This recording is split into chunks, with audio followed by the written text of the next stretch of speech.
Day 1. He gave me a backpack made of canvas. It was heavy and the straps left imprints on my shoulders. "What is in it?" I asked. "Memories." He pointed to the front of it. "You'll want to go that way." "What's back there?" I gestured behind. "Nothing," he said. Then he was gone. I started walking.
Day 2. There were a lot of people in their heavy packs all walking in the same direction. Some of them were walking together, talking. Most of them were like me, alone. I avoided them. I didn't really feel like talking. I didn't have anything to say. It was very warm here in the desert, and last night was cold and bitter and icy. But this day was very warm. I looked for a good place to stop, and then I stopped anyway. I was hungry and thirsty. I opened my pack and took out one of the memories. It was spongy and cool to touch. I took a cautious bite, but it wasn't bitter or sweet. It was bland. I finished chewing on it and I swallowed it, nodding. I stood up and walked towards one of the other people trudging across the desert. "I have something to say. My name is Simon." And I wake up in the morning and I see this place. It takes me away to that special. I just wanna know what's going on.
sunrise every day.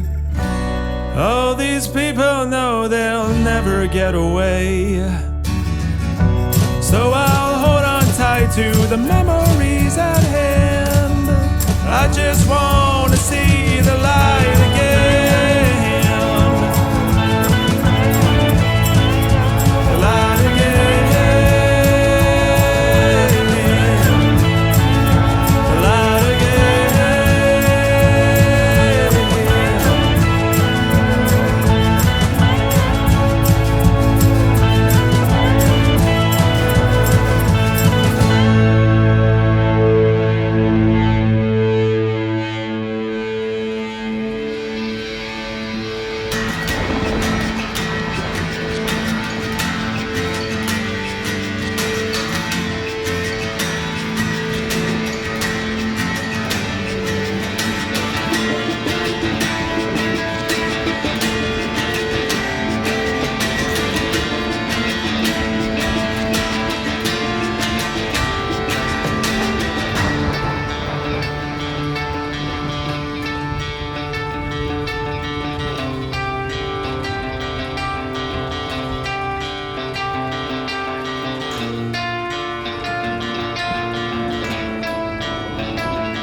Day 3. His name was Jonathan. He found out that night when we stopped. Jonathan was quiet. He was hungry and thirsty like I was. Another memory? He asked me hopefully, but I shook my head. We didn't know how long we would need them for. Let's see what's going on over there. I pointed to a group of men squatting in a circle on the hard pan. Jonathan nodded and we walked over. The men were crouching around the circle they had drawn in the sand. A fire flickered nearby, and in the light I noticed their packs were no longer bulging. A first kiss, one of the men declared triumphantly, placing a memory in the circle. The last thought of a suicide, declared another, tossing a bruised, coloured memory into the circle. Some of the men clapped and cheered. A poet's forgotten dream, smiled a third larger man. He threw an amber starfish memory into the circle. A murderer's remorse, the smell of falling rain, the pain of an exiting bullet. One of the men turned to Jonathan, who had been wandering inside the circle of light. He shook his fist and rattled something inside. Care to play? The winner takes all. The man smiled at Jonathan, but it wasn't a real smile. His eyes were on the heavy pack. I backed away further and further into the darkness, so they couldn't see me. The other man had noticed Jonathan too. They stood up. The memories in the circle were now forgotten. I don't want to play, Jonathan said, and turned away from the fire. He turned to run, but the men grabbed him and forced him to the ground. They tore off his backpack and pulled out his memories, sniffing and holding them up to the light. Simon! Jonathan called from the ground. His voice was frightened. I ran and I didn't stop for almost a day. I should have never have told him my name.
Day 4.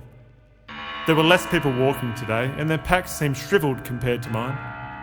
I noticed some of them looking at my packs hungrily, but I always walked faster when I caught them looking. Once, I tripped over a man lying on the ground. At first, I thought he was resting, but he didn't move when I bumped him. I nudged him again with my foot. He groaned a little and opened his eyes. He looked at my pack and then back at me, pleading. I reached into the pack and got one of my memories, wondering what I was giving up. I knew my name, my age, the smell of pancakes, and the taste of an orange. What was I going to give up now? The feeling of my first steps? The pain of a broken bone? I selfishly hoped it was the last one. I handed him the memory and he gulped it down eagerly, choking a little as he swallowed. Your sister was named Gina, he said. I resolved never to stop again for anything.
Day 5. I broke that resolve for a girl named Claire. She was walking alone, stumbling. She had no pack and she had only eaten some of the memories before bad men had taken them.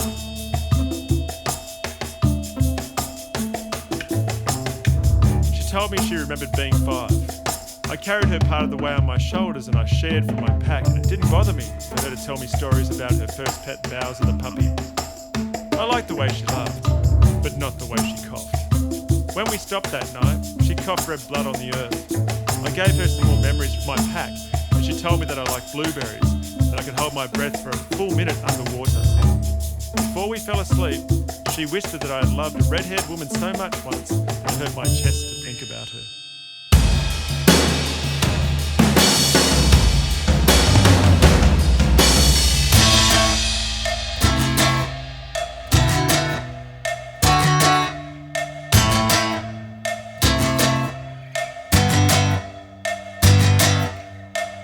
I got this feeling like you're gonna go. I'll hold on tight because you never know.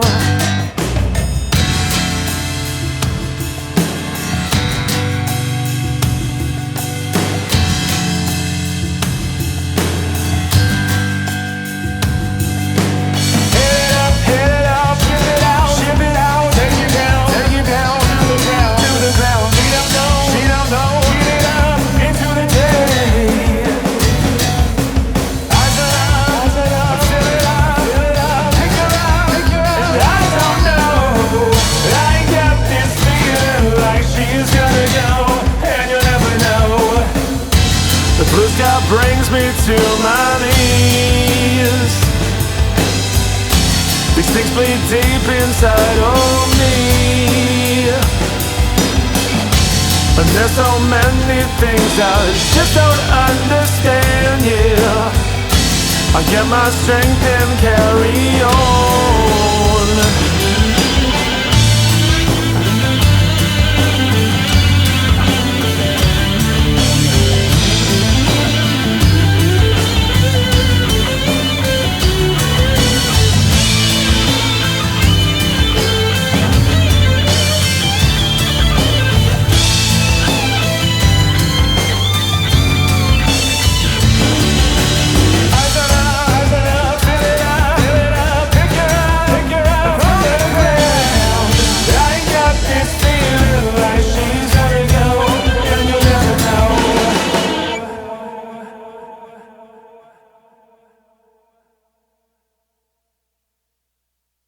Day 6. I cried as I buried Claire. I marked the place with 5 loose stones, because that's all I could think to do. Around me I could see 1 or 2 other people now, moving slowly, step by step. None of them seemed to notice me though. I thought about staying with Claire. There were only 3 memories left in my pack. I ate one before I set out, and I remembered 3 steps of a dance called the Melbourne Shuffle. I moved daintily through them as I wandered onwards. It left a strange trail in the sand. That night when I stopped, I ate the second last memory. I recall a doctor telling me, "Sorry, there's nothing we can do." There's nothing we can do. Oh, baby, don't go. The things you leave left unsaid. I bury my head in the sand. Continue walking this land. Oh, baby, don't go. All these things I let go. I bury your body in the sand.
Day 7. I threw away the pack and carried the last memory in my hand. This one was the colour of obsidian. It made me nervous. It was hard like a stone. I wondered if biting it would break my teeth. You made it. He was there again. I did? I looked around, but there was nothing in front of me except him. You always do, he said. So what now? I asked. Wondering if I could get a drink or some real food. Aren't you going to finish that? He asked. I shrugged and took a bite of the last memory.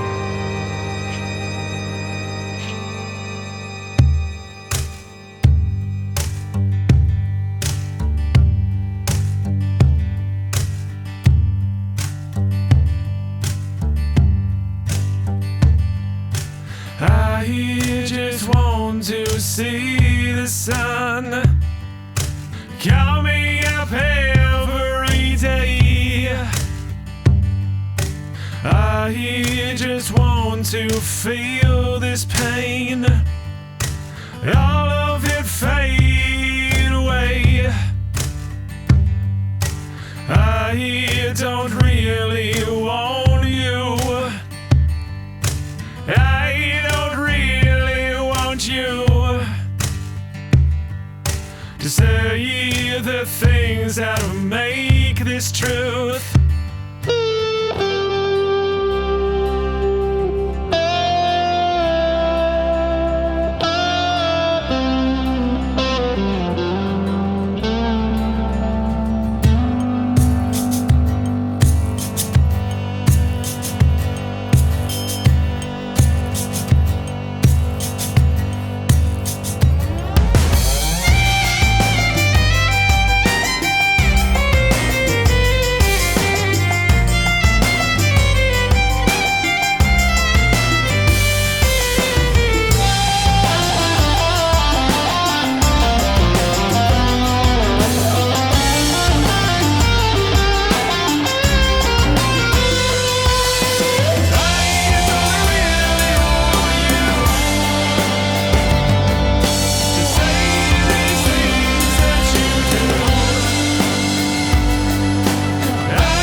Thank